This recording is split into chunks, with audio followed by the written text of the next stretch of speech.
Hi everyone, welcome to the DailyM. Yesterday I was talking to a teacher friend of mine. We were talking about the stresses here in Silicon Valley. Anything from the traffic to family to relationships, and of course the valley here with all the stresses of high tech. And it reminded me of a talk that Bill Gates gave, I don't know, it's got to be more than a decade ago, because I remember having this same thought when we opened up the studio here, and that's almost 6 years ago. It wasn't really a TED Talk, and I think it was at the time when Bill Gates and Apple were at their height of competing with each other. But the interviewer asked Bill Gates a question about what he felt was going to be some of the challenges in the future. And I remember the feeling that I had, because I didn't know Bill Gates very well, and I really remember feeling that this guy was not only intelligent, but I felt a sense of warmth with him. So his response kind of blew me away, but here's what he said. He said, in the next 10 to 20 years, the amount of information coming at you individually is going to be overwhelming, and the biggest challenge that we'll have is how to sort through that information. And you know what? He's right. And I remember opening up the studio here, how much information there was to pick from, carpet to colors. I mean, everything that's at our fingertips with Google.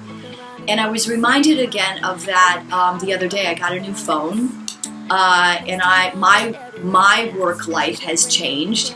And in the morning, I'm listening to podcasts. I'm listening to a YouTube video. I'm, texting somebody. I'm looking at the news, and so by the time I come here and get ready to go on the podium, I'm not even present.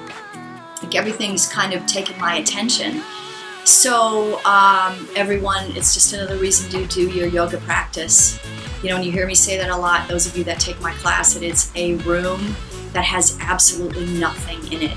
It's just you and the mirrors. So I want to ask a lot of you that have those iPhone watches to really be careful, because think about the world right now is kind of, clamoring for your attention. You start wearing those technology, your computer on your wrists, and where do you have that time to really rein in the mind and just be centered and focused? So 90-minute class, it's a room that's silent, probably the only room in Silicon Valley that's as big as it is, that's a quiet room. And you need something to ground yourself. I know I did. Teaching that day in particular, I remember I had to be really present and feel my feet on the ground and know that I was here teaching this class. Well, I do this 24/7, so those of you in the corporate world, or those of you that are out there and have all this information coming at you, get into a practice and know that it's going to help you kind of coordinate and sort your thoughts. You'll be after class, everything that's coming at you will be sorted and put in its proper filing cabinet, so you'll be more efficient and effective for the rest of the day. So I hope this was useful, but it's something I think that I need to do in my own practice more of too. Thanks for listening.